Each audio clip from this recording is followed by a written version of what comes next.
Assalamualaikum warahmatullahi wabarakatuh. Nama Milanisa, NIM 200-139, MK Dasar-Dasar Berbicara. Di sini saya akan menjelaskan sedikit tentang pemahaman saya mengenai faktor yang mempengaruhi efektivitas berbicara. Faktor efektivitas berbicara terbagi dua bagian, yaitu faktor penunjang dan faktor penghambat. Faktor penunjang terbagi dari dua faktor, yaitu faktor kebahasaan dan faktor non-kebahasaan. Struktur kata dan struktur kalimatnya juga mempengaruhi kita dalam berbicara.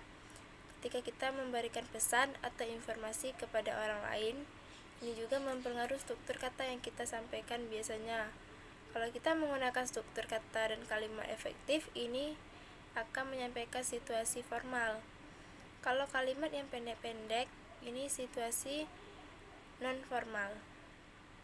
Struktur kata dan kalimat itu kita bisa menggunakan subjek, predikat, kalimat, dan keterangan.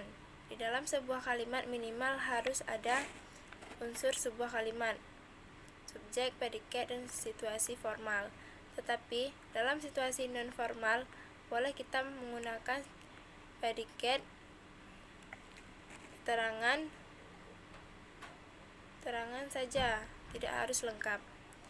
Sebetulnya, berbicara atau kegiatan komunikasi lisan itu sendiri merupakan kegiatan individu.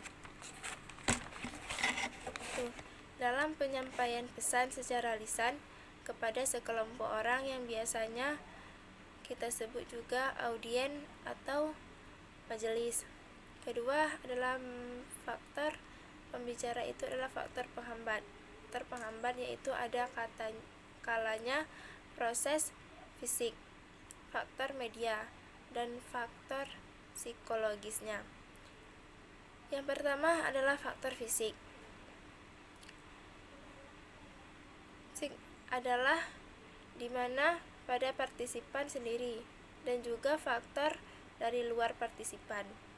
Kedua, faktor media. Ini bisa saja menjadi faktor penghambat apabila media yang kita sampaikan itu kurang tepat. Dan faktor media ini bisa berupa linguistik dan non-linguistik. Misalnya lagu, irama, tekanan, ucapan, isyarat, gerak bagian tubuh, ini semua mempengaruhi kegiatan berbicara. Faktor psikologis juga sangat mempengaruhi pemahaman apa yang disimak ataupun yang disampaikan si pembicara pada lawan bicara.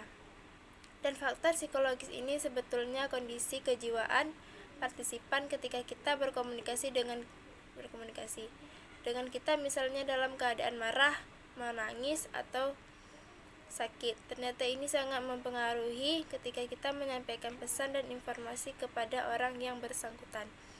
Hanya ini yang dapat saya sampaikan. Sekian, Assalamualaikum warahmatullahi wabarakatuh.